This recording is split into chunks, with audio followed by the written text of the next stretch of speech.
அனைவருக்கும் நமஸ்காரம்.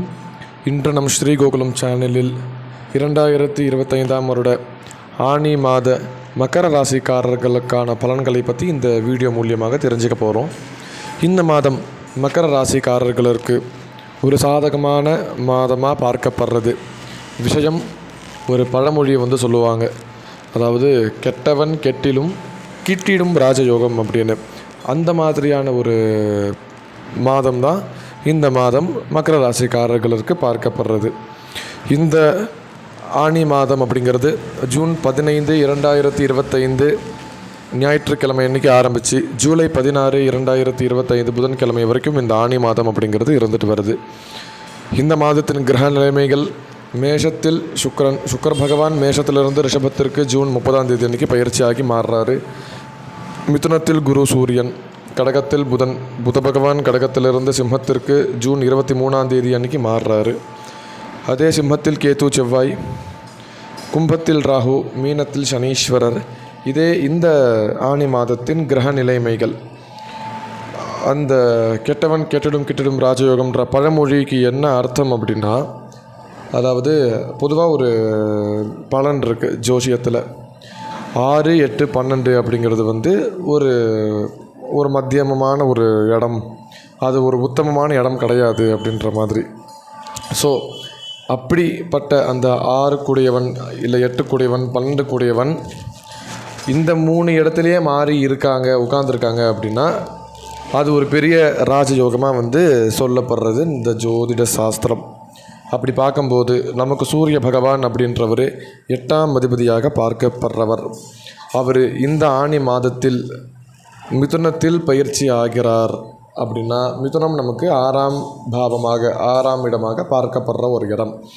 ஸோ அந்த 6ஆம் இடத்தில் 8ஆம் அதிபதியாக இருக்கக்கூடிய சூரியன் உட்கார்றாரு அப்படின்றதுனால இந்த மாதம் மேக்சிமம் ஃபேவரபுளான ஒரு மாதமாக பார்க்கப்படுறது ஒன்று. அதே மாதிரி உடம்பு சரியில்லாமல் இருக்கிறவங்களுக்கும், இல்லை கடனால் பெரிய பிரச்சனையில் இருக்கிறவங்களுக்கும், நிறையா சத்ரு பயங்களில் இருக்கிறவங்களுக்கு இந்த மாதம் இந்த பிரச்சனையிலிருந்து விடுபடக்கூடிய ஒரு மாதமாக பார்க்கப்படுறது. ஒரு பெரிய கடனாளியாக தான் நீங்கள் இருக்கீங்க அப்படின்னா இந்த மாதம் அந்த கடனிலிருந்து கொஞ்சம் கொஞ்சமாக வெளியே வர ஆரம்பிப்பீங்க. கடனை சீக்கிரமாக கொடுத்து முடிக்கிறதுக்கு ட்ரை பண்ண பார்ப்பீங்க ஒன்று. அதே மாதிரி உங்களுக்கு ஏதாவது சரீர ரீதியான உபதிரவங்களை நீங்கள் ஃபேஸ் பண்ணிட்டு வரீங்க, இல்லை வந்துட்டுருக்கீங்க அப்படின்னாலும் இந்த மாதம் அதுக்கு ஒரு கரெக்டான சொல்யூஷன் அப்படிங்கிறது கிடைக்கும். கரெக்டான டாக்டர்கிட்ட போவீங்க, கரெக்டான மெடிசனை சாப்பிடுவீங்க. உங்களுக்கு சீக்கிரமாக அந்த வியாதியும் உங்களை விட்டு விலகி விடும். அந்த மாதிரியான ஒரு விஷயமாக பார்க்கப்படுறது. அதே மாதிரி இவ்வளோ மாதமாக இல்லை இவ்வளோ நாளாக நீங்கள் டிப்ரெஷனில் இருக்கக்கூடியவங்களாக இருந்தீங்க அப்படின்னா இந்த டிப்ரெஷன்லேருந்தும் வெளியே வரக்கூடிய ஒரு மாதமாக இந்த மாதம் பார்க்கப்படுறது. காரணம் குருவுடன் 6ஆம் வீட்டில் சேர்க்கை. அதனால் இந்த எல்லா பர்பஸுமே நமக்கு நல்லதனமாக செஞ்சு கொடுக்கக்கூடிய ஒரு மாதமாக இந்த ஆனி மாதம் பார்க்கப்படுறது. அதே மாதிரி 2இல் ராகு 7ஆம் பார்வையாக கேதுவும் பார்க்குறாரு. அதே மாதிரி புதனும் பார்க்குறாங்க. அதே மாதிரி செவ்வாயும் பார்க்குறாங்க. அப்படின்றதுனால உங்களுடைய குடும்பத்தில் நிறையா நல்ல விஷயங்கள் அப்படிங்கிறது நடக்கும். உங்களுடைய பேச்சினால் ஒரு நிறையா நல்ல மனுஷால சம்பாதிப்பீங்க, நல்ல பணத்தையும் சம்பாதிப்பீங்க. பண வரவையும் ஒரு நல்ல விஷயமாக நமக்கு எட்டி கொடுக்கும். அதாவது பண வரவு ரொம்ப அதீதமாக நமக்கு வர மாதிரியான ஆக்டிவேஷன் இந்த மாதம் நிறையா நடக்கும். அதனால் நீங்கள் ஒரு பெரிய பிஸ்னஸ் மேனாக இருக்கீங்க, இல்லை இப்போ தான் ஒரு பிஸ்னஸ் ஆரம்பிச்சிருக்கீங்க அப்படின்னா நீங்கள் நினச்சதை விட ஒரு 2 மடங்கு எக்ஸ்ட்ராவான ஒரு பண வரவை நீங்கள் இந்த மாதம் நிச்சயமாக எட்டுவீங்க, பார்ப்பீங்க. அந்த மாதிரி ஒரு சுப மாதமாக இந்த மாதம் இருக்குது. அடுத்தது 3இல் சனி. அதனால் நிறையா பிரயாணங்கள் அப்படிங்கிறது செய்வீங்க. நீங்கள் எவ்வளோக்கு எவ்வளோ பிரயாணம் செய்கிறீங்களோ, எவ்வளோக்கு எவ்வளோ உங்களுடைய சரீரத்தை நம்மளே பிரயாணம் பண்ணி டயர்டு பண்ணிக்கிறோமோ அவ்வளோக்கு அவ்வளோ பண வரவு அப்படிங்கிறது இந்த மாதம் நமக்கு உண்டு.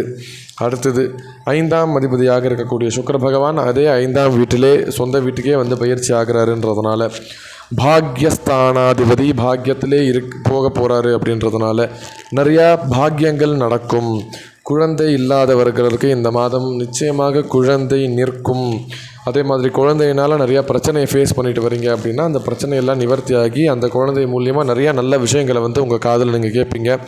நீங்கள் வந்து ஒரு நல்ல குழந்தையினால் ஒரு நல்ல ப்ரௌடு மூமெண்ட்டாக வந்து உங்களுடைய லைஃப்பில் இந்த மாதம் அப்படிங்கிறது இருக்கும். நிறையா நல்ல விஷயங்கள் உங்கள் குழந்தை மூலியமாக உங்களுக்கு நடக்கும், குழந்தையினால் நடக்கும். நிறையா பாக்கியங்களும் இந்த மாதம் வந்து உங்களுக்கு நடக்கும் சுக்கிர பயிற்சியினால். ஒன்று. அடுத்தது, கல்யாணம் ஆகாத மகர ராசிக்காரர்களுக்கு இந்த மாதம் கல்யாணம் அப்படிங்கிறது கொஞ்சம் டிலே ஆகக்கூடிய மாதமாக பார்க்கப்படுறது. காரணம், 6ஆம் வீட்டில் சூரியன் ஒன்று, குரு இன்னும் ஒன்று. அதனால் தள்ளி போகிறதுக்கு நிறையா சான்சஸ் உண்டு. செவ்வாய் வந்து 10ஆவதுக்கு அவரும் வந்து 8ல் இருக்கார் அப்படின்றதுனால, புதனும் 8ஆம் வீட்டுக்கு வராரு அப்படின்றதுனால, எல்லாம் கேத்து கூட சேர்றாருன்றதுனால அந்த கல்யாணம்ன்ற பர்பஸ் மட்டும் கொஞ்சம் டிலே ஆகும். பட் ஆனால் நீங்கள் பார்த்துக்கிட்டே இருங்க. ஏன்னா நம்மளுடைய சுயஜாதகத்தில் எல்லா கிரகங்களும் நல்லா சாதகமான முறையில் இருக்கும் பட்சத்தில் இந்த கோச்சார ரீதியான பிரச்சனைகளை நம்ம வந்து பெரிய லெவலில் எதுவும் நம்ம ஃபேஸ் பண்ண மாட்டோம். பட் ஆனால் கோச்சாரத்துலேயே வர பலனும் நம்ம எடுத்துக்கணும் அப்படின்றதுனால ஒரு சின்ன சின்ன தடங்கள் அப்படிங்கிறது இருக்கும். அதனால் நீங்கள் வந்து எந்த தடங்களும் மெயினாக பார்க்காம நீங்கள் பாட்டுக்கு மாப்பிள்ளை பார்க்குறது, பொண்ணு பார்க்குறது, வரன் தேடுறதுங்கிறது அந்த கல்யாண பர்பஸில் ஃபுல் கான்சன்ட்ரேஷனோடு இருக்கீங்க அப்படின்னா இந்த மாதம் நிச்சயமாக ஒரு நல்ல விஷயங்களை நம்மளுடைய காதில் கேட்கக்கூடிய மாதமாக பார்க்கப்படும். இதே இந்த மாதத்தில் மகர ராசிக்காரர்களுக்கான பலன்கள். அடுத்தது, இந்த மாதத்தில் இருக்கும் பிரச்சனையிலிருந்து நம்ம வந்து விடுவிக்கிறதுக்காக நம்ம பிரார்த்தனை செய்யக்கூடிய தெய்வமாக முருக பகவானை வந்து நான் சஜஸ்ட் பண்ணுறேன். காரணம், செவ்வாய் 4ஆம் அதிபதியாகவும் 11ஆம் அதிபதியாகவும் இருக்கக்கூடிய செவ்வாய் 8ல் மறைவு. ஸோ செவ்வாயுடைய அதிதேவதையாக சுப்பிரமணியர் இருக்கார். அந்த சுப்பிரமணியரை நம்ம எவ்வளோக்கு எவ்வளோ பூஜை ஆராதனைகள் பண்ணுறோமோ அவ்வளோக்கு அவ்வளோ இந்த மாதம் நமக்கு வந்து ஃபேவரபுளான மாதமாக மாறும் அப்படிங்கிறது என்னுடைய கணிப்பு.